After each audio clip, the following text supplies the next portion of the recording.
Hello, American Crochet Association. Salena Baca here, founder, host, lead educator with the ACA.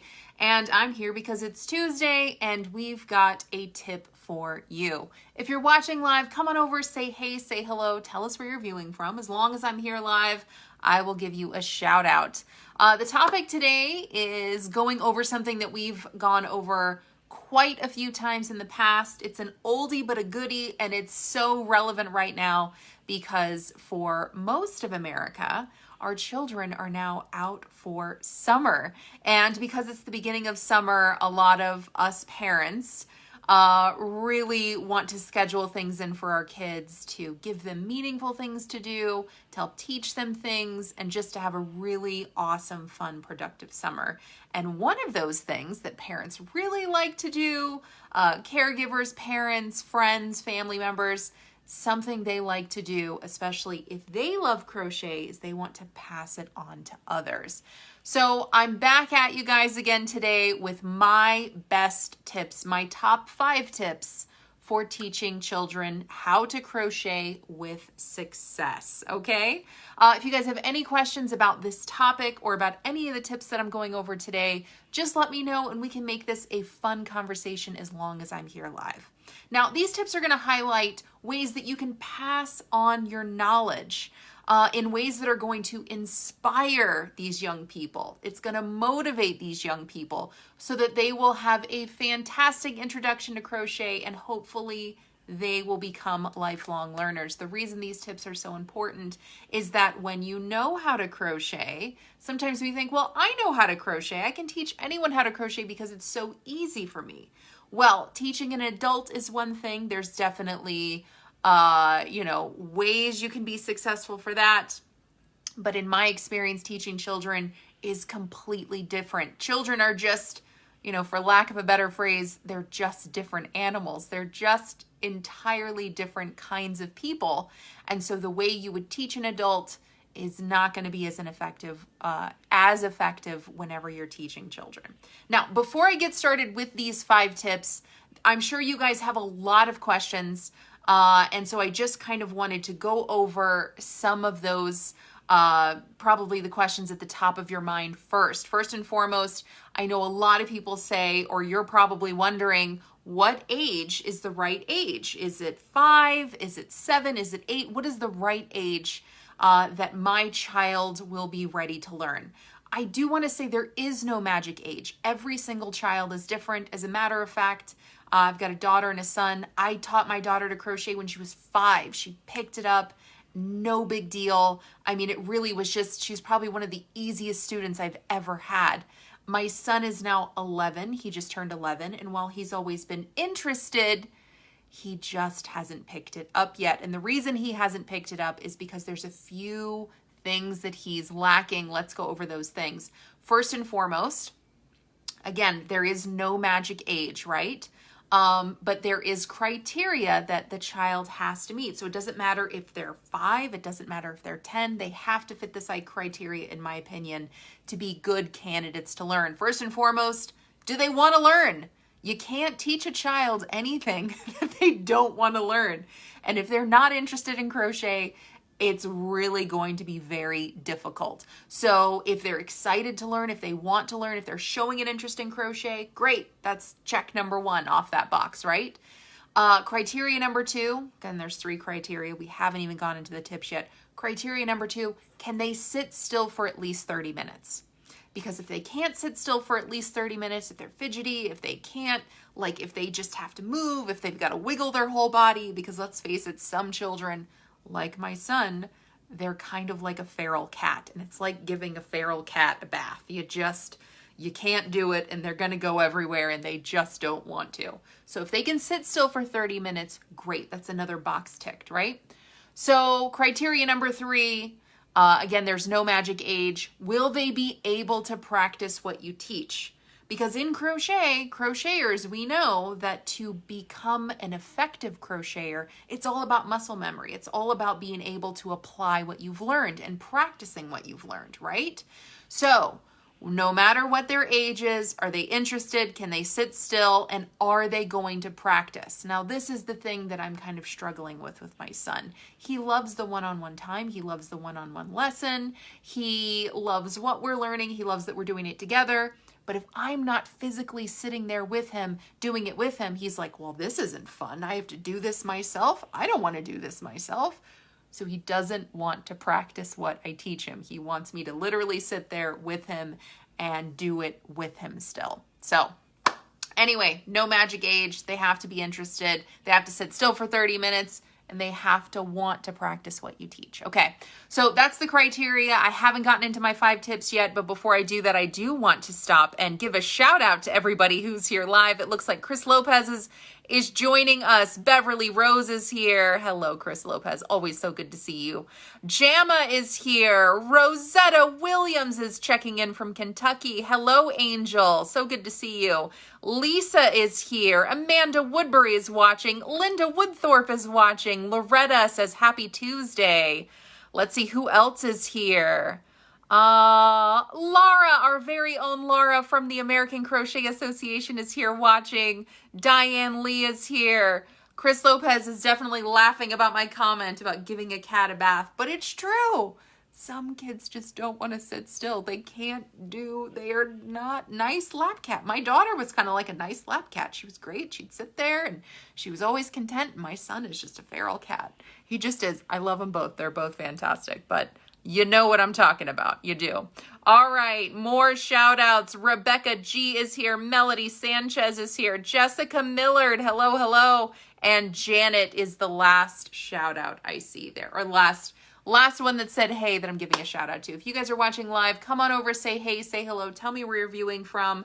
I've got 5 tips when teaching children how to crochet. I've taught dozens and dozens and dozens of individuals, and after a lot of success and a lot of failure, I came up with these 5 tips whenever teaching children to crochet. So if you're interested in teaching any children to crochet, whether they're your children, your grandchildren, your nieces, your nephews, kids in your neighborhood, maybe your friends have kids, wherever you're finding these kids, if you want to teach them to crochet, I think these are great tips, okay? So I've got 5 tips for you. Tip number 1, here it is. First and foremost, use a big yarn. Start with a big yarn. I highly recommend using a weight 5 or a weight 6 yarn, something that's really big and bulky. Now, the larger the yarn, you don't want it to be too large, but the larger that the yarn is, the easier it's going to be for the children to hold the yarn. It's going to be easier for them to not only hold it, but see what they're doing, see what they're working on. And it's going to be easier for them to not only see the stitches they're creating and see the fabric that they're creating, but also how to count it effectively, right? Because counting and recognition is so crucial in crochet. Think about it this way. Whenever kids whenever we're learning how to color, we don't start with a, tiny little pen or a tiny little pencil. No, you actually see these giant crayons, and they even make crayons now to where it's the 3-sided, so you can really hold on to it, and it just helps you, with your fine motor skills that much more. Think about it that way, right? So whenever we start to learn to draw and color, we use really big crayons. So I think the same thing is going to apply to the yarn. Now, if children usually have a lot of opinions about what their favorite color is, right? So like, for example, my son loves blue. He's not going to be excited about purple. He's not going to be excited about white. He's not going to be excited about gray. But if I give him a color that he's really excited about, that's also going to help him be really excited and motivated to start crocheting. So if they have a favorite color, pick something within the range that will excite them. Like my daughter loved everything pink and purple. So if I could find a pink or a purple yarn, she was going to be super stoked about it. So you can give them some options, but make sure those options are within the weight 5 or 6 category. Okay, so that's tip number 1. Okay, tip number 2, use a big hook. Of course, we are saying use big yarn, right? So big yarns complement big hooks, But I would suggest using a big hook, not only in terms of the size of the hook, but make sure there's maybe an extra handle on it or something like that. These are Susan Bates style hooks, just for example. They're not asking me to give them a shout out. I recommend these. These hooks have a little bit of weight to them, which some kids may like, some kids may not like. So while this hook has a little bit of weight to it and this big, bamboo handle on the end, very inexpensive. I think it was just a couple of dollars. I got it at Joann's or something. They might feel that this is too heavy for them. So you may want to get a plastic crochet hook, right? It's really big, it's really easy to grip. It's very light. So it's not going to be, if you think a crochet hook is heavy for you, children might think, oh my gosh, this thing weighs a ton. So maybe give them two options, but make sure that they're both big options, okay? Now, whatever crochet hook size corresponds with the yarn that you're giving them, you might want to give them one hook size larger. Might, okay? Still have the corresponding hook size for that yarn available because that may be a really perfect fit. But some people, whenever they're learning to crochet, some children especially, they're gripping things really tight, they're doing things really tight, and so their stitch work might be really, really tight. And you don't want them to struggle with it. So if you give them a hook size that's going to be a little abnormally large than what they're used to, it's going to give them larger fabric. And that way, even if they are really gripping things tight or making tight fabric, it's not going to be as tight because the hook is so much larger. The more they practice, the more they learn, the more uniform their work is, then you can always give them the appropriate hook size, okay? So that's tip number 2. Tip number 3, I'm just going to trudge right along, and I would love it if you guys would post any questions, comments that you guys have or suggestions in the comments. And after I go through all 5 of my tips, I will go back and have a conversation with anything that you guys posted, okay? So tip number 3, what do you start with? What do you teach kids, right? I'm going to say just start with the chain stitch, okay? Now, when I say start with the chain stitch, obviously when you're teaching adults, whenever you're teaching, an adult how to crochet, you're going to show them how to do the slip knot, and you're going to have that as part of their teaching criteria. But with kids, you don't have to do that, okay? So really, you can make the slip knot for them and just have them focus on chaining, okay? Especially if they're going to struggle with the slip knot. In my experience, the younger they are, the more they're going to struggle with it. And you don't want to give them any hurdles. You only want to give them wins. So when I love this yarn color, when it's a big yarn, when it's a big comfortable hook, you don't want to start them off with something that off the bat makes them feel like, oh, I just can't crochet because this slip knot seems hard. So just do it for them in the beginning. It's not something they have to learn off the bat, okay? Again, just learning how to chain and just going through that motion and just teaching them how to chain really well, that's a huge milestone. And that's going to help them practice these fine motor skills that they're absolutely going to need to learn to crochet, okay? It's going to teach them how to hold their yarn, how to hold their hook. It's going to help them learn the motions of crochet, and you're not going to be dumping too much on them, okay? So just stop right there. Don't teach them anything past the chain, and then just gauge. Are they sitting still? Do they still want to learn? Are they still excited, right? And then that can be their homework. Hey, for your homework, just keep chaining. Now that you got the motions of it, see if you can chain to, again, depending on their age. If they're 5, tell them, chain to 10. Can you chain to 10? Great. Okay, chain to 10 and then chain 10 more. And if they're 11, like my son, say, chain 100, right? So depending on their age, that's how much they're going to chain, and that's how you can gauge how interested they are in learning more. For example, I just tried to teach my son again a couple months ago, and when I left him with that, he got the slip knot, he understood it off the bat. We only had to do it maybe once or twice, and he was like, okay, I got it, no big deal, great. And then he started the chaining, and he loved the chaining. He was really excited about it, and he would practice it on his own. He would still be like, Mom, come sit with me. I'm going to do the chain. Am I doing it right? Yay, I'm still chaining.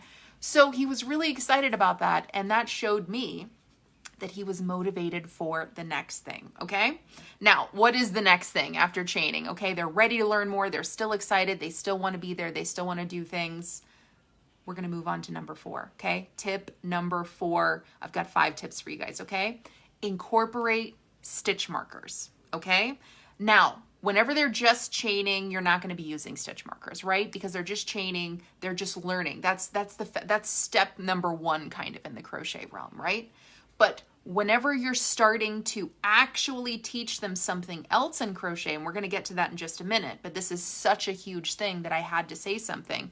Whenever you're moving on to that first project, to that first thing that they're going to learn, you have to immediately incorporate stitch markers. So many people who crochet, and it doesn't matter how long they've been crocheting. I know people who say I've been crocheting for 50 years, for 5 years, for 6 months, and they struggle with things that can easily be fixed simply because they don't understand stitch counting and they don't use stitch markers. So whenever you're teaching people, kids especially, incorporate those stitch markers, right?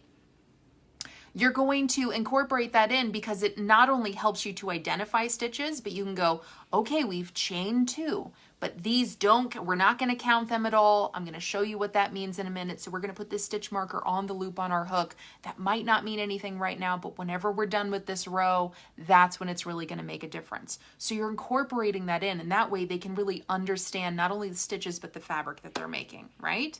Because if you don't know what counts as a stitch, if you don't know what does count as a stitch and what doesn't, if you don't know that, kids aren't going to know that either, and they're really going to struggle with, why do I have too many stitches? Why don't I have enough stitches? Wait a minute, I chained 2. Does it count? Does it not count? So it really is one of those foundational learning strategies that really off the bat is going to help them become successful and lifelong learners, okay? That was tip number 4. Here's my last tip for you. Again, 5 tips when teaching kids to crochet. I'm kind of trudging through them, but if you guys have any questions, comments, feedback, please let me know in the comments. And as soon as I get through this last tip, we'll go back and we'll have a conversation, okay? Tip number 5, you may be thinking, what is the first project? What am I going to teach them? What is it that we're going to make together? Now, anybody who wants to learn how to crochet, especially if they're stoked about it, they're going to have opinions on what they want to learn. I want to make a blanket. I want to make a hat. I want to make a hip holster for my lightsabers, because that's what my son wanted to make. Sometimes people want to make things and they have no idea where those things lie on the scale of complexity, right? So they may just be learning how to crochet and they're like, I want to make a motif afghan with 900 motifs and I want it to be with thread. And you go, okay, well, this is where we're going to start. You will get there. You can do that. But where we're going to start, especially with kids, what you're going to have those kids do is just make a half double crochet washcloth, okay? The half double crochet stitch is just enough motions whenever you're crocheting. It's just enough height to learn effectively, okay? Now, a common mistake that a lot of people make in the crochet world, doesn't matter if you're a kid or you're an adult, you're taught the single crochet stitch first, and I just think that's a terrible mistake. Sometimes people really get it and they learn and they don't have an issue, but more times than not, the single crochet stitch is so small and there's not enough motions that people really struggle with that. They struggle not only with the stitch, but they struggle with the fabric that they're making, and they really struggle with how to identify the individual stitches and the fabric that they're making. So I say this for adults and I say this for children as well. Start with the half double crochet stitch. Again, it's just enough motions and it's just enough height, it's just enough width that you can really see what you're making and you can count them individually, okay? So the reason I say start with a half double crochet washcloth is that it's something really small. It's something that does not have to fit anything. It can be any shape. It can be any size. It can be a little 3x3. It can be an 8x8. It can be a 10x10. It's something that they can use when they're done. You know how kids like to give their moms things. So this is a great thing for them to make and then either use themselves, like, hey, I made my own washcloth. It's bath time. Great. Or mom, I made you, a dishcloth so you can wash dishes or mop up the counter or something. It's a great functional gift. It's not just a thing, another thing that nobody knows what to do with. You can tell I'm a little bit of a minimalist. I like when things make sense, right? And it allows them to learn how to create crochet fabric in rows, which is absolutely a foundational element whenever you're learning to crochet. So they've learned to chain.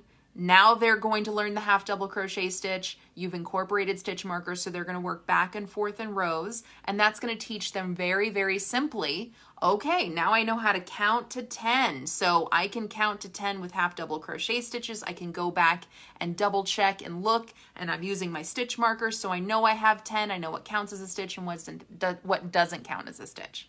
So those are some guidelines, not only to assess whether or not our kids are able, ready, willing to learn, but those are some tips so that you can help to not only feel successful as a teacher, but to help give your students, no matter their age, a really successful start, okay? I've added a link in this video description so that you guys can get a transcript of everything that I'm saying right here. All of these tips are all written down so you can go back and reference them anytime, okay? All right, I would love to hear what you guys think. Questions, comments, feedback. I had those tips. I kind of trudged through them, and now it's time to have a great conversation. I can't wait to hear what you guys think. So let's see what you're saying. Janetta's here. She says, good afternoon from Alabama. Thank you for chiming in. Janetta says you could do a kids class at your local library. Possibly, but Janetta, another one of my foundational strategies to really be an effective teacher is I don't think you should teach more than 2 people at a time. I think it's an absolute disaster. I think that it's a really ineffective strategy to have group lessons for beginners. I think whenever you're learning crochet, there's so many things that you need to learn, especially off the bat, that if you have more than 2 students, it really just is not a good environment for anyone over 2 in terms of numbers, right? So if you have a group of 5 people, 2 people might learn, but the other 3 may go, it's just not for me. So again, for beginners, when you're teaching people to crochet, group lessons are not a good idea. It's not a good strategy, and it's not going to work effectively for everyone involved. Amanda Woodbury, she says, great tips. I'm so glad. Joe Ralph is checking in from California, not Carolina. Chris loves Susan Bates hooks. Me too. Those are my favorite. Joe Ralph says the bigger hooks make sense. I'm so glad. Chris Lopez says, hey to Goose. Where's Goose? He's off sniffing something or barking at someone, I'm sure. DePolly, hello, so good to see you. Joe Ralph says, I was never taught how to use stitch markers. They are a difference maker. Absolutely. I'm going to be honest with you. I learned to crochet when I was 5, and I didn't learn effectively how to use stitch markers until I was probably 30. I'm not kidding you. So I actually had a heck of a time counting stitches or stitch recognition for some patterns because I simply didn't understand what counted as a stitch and what didn't for some patterns, especially if a pattern didn't tell you. So I had a heck of a time. And it wasn't until I learned how to incorporate stitch markers to define what counts as a stitch and what doesn't that I really advanced my own skills. So I agree. They are a game changer. Chris Lopez says stitch markers are her best friend. Crystal Nance, how do you teach the proper way to hold yarn and hook? Yeah, so I think every student has a different holding style. And there are so many different ways you can hold a hook. You can hold it like a knife. You can hold it like a pen, there's so many, people hold their hook in so many different ways. So I don't like to force a holding style onto anyone, especially with yarn. Now I try to see whatever they naturally do. However your student first picks up a hook, they may see what you're doing and do exactly what you do, or they may naturally do something else like, no, this feels comfortable to me. Great. If that feels comfortable, do that. Whenever it comes to yarn, let me try and find a big, thick yarn. I don't have it over here. I do have a holding style that I teach, and I always tell my students who are learning, and even I have this in our instructor training program. So this is part of that teaching criteria. Whenever you're here, pretend like let's do this together. I'm very visual, okay? So here's your yarn on your hook, right? And let's say your student holds it like this. So that's step number 1. How are you going to hold your hook, right? And whatever's comfortable for them, that's what you do. Now, how do you hold the yarn in your opposite hand? Now, there's lots of different ways people hold it. They loop it around their fingers. They loop it through. There's lots of different things. And to a new person, it all looks crazy and it looks complicated. So whenever I teach, a brand new person, I always say, just put it between these two fingers, okay? Because already it's hard to have your hands in a claw-like position. It's hard to have your hands around things and do things at the same time, okay? You naturally kind of want to have your hands out. So have them do it like this at first. Have them just hold and feed their yarn between these two fingers, and then hold their knot or the loop on their hook with these two fingers, okay? That way it's all kind of spread out, and they're naturally either going to, this is going to be very comfortable for them, right? And this is kids, adults, anyone. This is either naturally going to be very comfortable for them to do this, or they're going to naturally do something different with their hands that's going to feel even more comfortable. So what I always tell my students is, I'm going to show you how to hold it this way, okay? While you're learning, just hold it this way. Hold your hook however you want, but hold your yarn the way I'm showing you. Now, what's naturally going to happen is the less you're adjusting, the more comfortable you are. That's going to be your holding style, okay? If every stitch you're struggling, if after every stitch you're readjusting, that's probably not the best holding style for you. So start with what I've just showed you, and then be sure to have your students know that they're going to find something that is comfortable for them, and really it is just about comfort. So they will find something that works for them.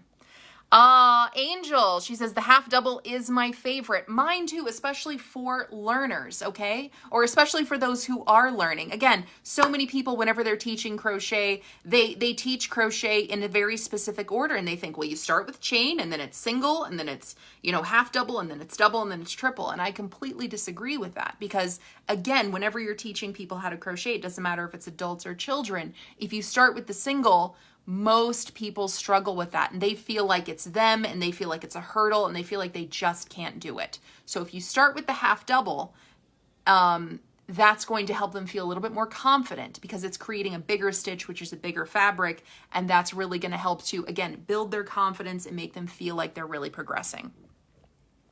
Chris Lopez, she says, really great tips. Didn't have any of these tips when I taught myself from a book all those years ago. Honestly, I didn't either. Whenever I learned, it was just, I'm doing this, and I'm going to show you how to do this. The very first thing I learned, the very first project that I successfully completed, excuse me, was a granny square. And we didn't learn, this is called a chain. This is called a double crochet. This is why we're doing this. We didn't learn any of that. It was just, you're going to watch me do exactly what I'm doing, make this thing. So I couldn't tell you anything that I was doing other than I'm making this thing. And that was it. Gemma says, love these teaching tips. One of my granddaughters wants to learn. Great project for summer. Good. I'm so glad. She also says quality time. Absolutely. Joe Ralph is saying that Crystal had a great question. Angel says, I recently started using stitch markers. It's a total change for me. Yeah, stitch markers really helps not only elevate your level of understanding in crochet, but it also helps elevate your level of, the kinds of things that you can execute. So you're not going to guess anymore. Shoot, what counts as a stitch, what doesn't? Even now, as a very experienced level crocheter, I still use stitch markers, because whenever you're crocheting, it's very easy to not really pay attention or not really be sure and add a stitch or omit a stitch. As a matter of fact, I was just crocheting something yesterday. I'm not kidding you guys. And it was back and forth in rows of, I had to have 35 stitches. And somehow after 10 rows, I only had 34. Did I use a stitch marker? No. Whose fault was that? Mine. So always use stitch markers. It doesn't matter how advanced you think you are. They really can save you. Rebecca says, I teach adults. These are good tips for any age. Absolutely, Rebecca. These are some good tips for adults. However, I will say, if you do want to teach adults, and if you do want to make a career, or whether you want to make a career out of it or not, definitely check out our teaching program at the American Crochet Association, because it really does give you everything you need to know to successfully teach adults, from beginner, never picking up a hook, all the way to an intermediate level in a really progressive way that is very easy for you to adopt for any student. And if you guys have any questions about that, just let me know. Jamma says, stitch markers can be a number of items. Stitch markers can be a number of items. Let the child be creative. Interesting. Yeah, I mean, what I'm getting from that is that there are different kinds of stitch markers, and let the child pick whatever stitch marker they want to use. Sure, that's a good approach. My favorite kind of stitch markers to use are bobby pins. Yes, like the ones you put in your hair. They're my favorite kind of stitch markers. But if you want to use big, colorful, like the clothespin styles, because kids like those better, sure. If kids like, interlocking ones, sure, let them use that. So yeah, if you've got a couple, a paper clip, if they're really interested in using a particular one, sure. If that's going to really, help them to be more interested in whatever it is they're making, absolutely go with it. Joe says, yes, tried a group class after school. It was crazy. Yeah, groups, in my opinion, again, I've been teaching for a very long time. I've taught dozens and dozens and dozens of students. And I just learned the hard way. And so many people still do this. They say, hey, I'll teach you guys, just come, show up, bring yarn. The more the merrier, I'll teach you how to crochet. And it turns into a marathon. It's far longer of a session than it needs to be. If you're trying to give one-on-one time to everyone there, it's very difficult. So a lot of people are just kind of sitting and waiting. Everyone has a different maybe level of expertise or understanding. Some people get it, some people don't get it. So really it just turns out to be a disaster. So yes, whenever you're teaching, I don't ever suggest having more than 2 students at a time, because it's not a fair experience for you as a teacher, but it's also not a fair experience for the students who are there. And really, our goal at the American Crochet Association is to assure that crochet is passed through the generations in better hands than we found it. And what we don't want to advocate for and what we don't want to create are situations to where people try to teach and it's not in the best environment and students feel like, oh, I just can't learn. It's me. Everyone else is getting it. I don't get it. I just can't do this. So crochet is one of those things to where it absolutely requires that one-on-one time and support, and you just can't effectively do that in a group lesson. Let's see. Brenda Allison is here. She says, hello, interesting subject. I taught a group of girls to make granny square blankets for the seniors in their church. Not all of them got it. Most had trouble holding their hook and how to wrap the yarn. That is such an amazing thing that you taught them, Brenda, and that you taught them how, and that's actually how I learned. We learned at a very young age how to make granny squares in my school, and my teacher would sew them all together and we'd donate them to the senior center. So that's exactly how I learned. And I love that. When I started crochet, it was very much with that community, it was that kind of sewing circle type thing. All of us in our class, we'd get together, we'd make these granny squares, and we were all making something together. So that was amazing, and I love that. Is that a great first lesson, though, for everyone? I'm going to say not, because out of the 20 kids in my class, I guarantee you, I keep in touch with some kids that I went to school with, back when we were at 5, 6, 7. Pretty sure I'm still the only one crocheting. So again, some people will persevere, but some people will just feel like, I can't get it. This is frustrating. It's not for me. And that's not a good experience. Jamma, what do you think about starting fabric for child first and tackling chain stitch later? I think that the chain stitch is really something foundation. It's something. It is a foundation in crochet. It's really what you have to learn first. And arguably, I would say, Jamma, that for anyone, adults, children, anyone, learning how to chain, really when you're learning how to chain, you're learning how to do so much more than just a chain. A little while ago we talked about, well, how do you hold the hook and the yarn?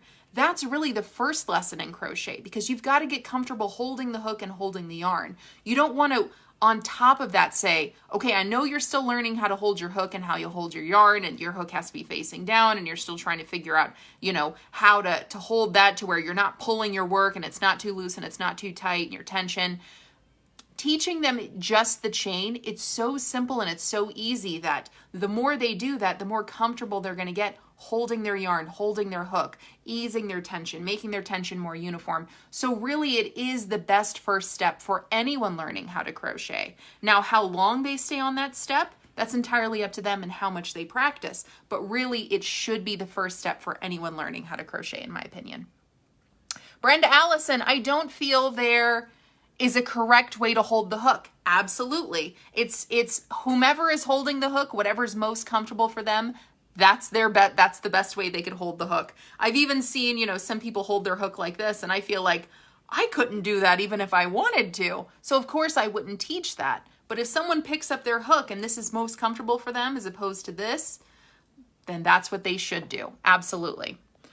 Rebecca says, no wrong way to hold a hook. Absolutely. Brenda, oops, I tell them whatever way is comfortable for them. Yes, absolutely. With the hook, I agree. DePauli says stitch markers are lifesavers. She says, I learned that from you. I'm so glad I taught you that. She said, it came with hooks I ordered, but I never even knew what they were or how to use them. Yeah, stitch markers are fantastic for people learning how to crochet because really whenever you're learning so many things. So if you can identify what counts as a stitch and what doesn't, especially when you're working in rows, which is the first type of project that you work on, it's really going to help eliminate the confusion and define, does this count as a stitch or doesn't it? Where do I place my last stitch in a row? That's really going to help them. All right. I love this. This is such a fun conversation. Thanks, guys. Melody says, that is what I do. But you rarely see tutorials on YouTube like this about how to hold your yarn and your hook. I know there are very few tutorials or really teaching styles that tell you, hey, you can hold your hook in any one of these styles, but whenever you're starting with yarn, maybe start holding it like this until you find something comfortable. And that's why we've incorporated that into our teaching program at the American Crochet Association. It really is such a great introduction to holding yarn. So we want to make sure our instructors teach that way. Amanda Woodbury says, I agree with all of this 100%. When I implement these, my clients are successful. Fantastic. Rebecca G, she says, when making a chain of 100 or so, I use stitch markers every 20 stitches so I don't have to recount. That is another great use for stitch markers. Absolutely. Janetta, planning to take one of your courses.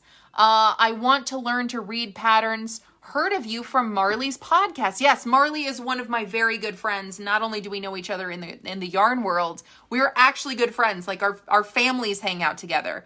Every time I go to she doesn't live in Colorado anymore, but when she did live there, I used to visit her, and she comes here to visit, and she's just a great, great person. So it's an honor to be on her show on the Yarn Thing podcast to talk about the American Crochet Association. I'm glad you heard of us from there.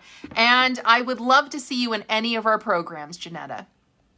So if you have any questions about that, definitely let us know. All right, everyone, those are all the questions that I saw. I think I gave everyone a shout out that was here live. If you guys thought these tips were helpful, please let me know in the comments. I would love to hear what you think. If you want to continue this conversation, please ask questions, leave comments, suggestions, anything like that in the comments. If you guys thought this was a great video, if you think these tips are fantastic, again, click on the link in the video description and you can get a transcript. You can find all of these tips that I just outlined so that you can reference them anytime. You can print them, you can save them, you can download them for later, you can share them with a friend. And as a matter of fact, if you have any crochet friends who you feel this would be a great resource for them, please tag them in the comments and share this video in just one place where you enjoy crochet. I would really appreciate your support. All right, everyone. Thank you for joining me today on this Tip Tuesday. If you guys are teaching kids to crochet, interested in teaching kids to crochet, or maybe you weren't thinking about it. Maybe you are going to think about it now. Hopefully these tips will not only help you to feel like a successful instructor, but it will help you to pass crochet on to future generations in better hands than we found it, okay? Because that's what it's all about. Peace, love, crochet, everyone. Thank you for being here. I'll see you next time. Bye-bye.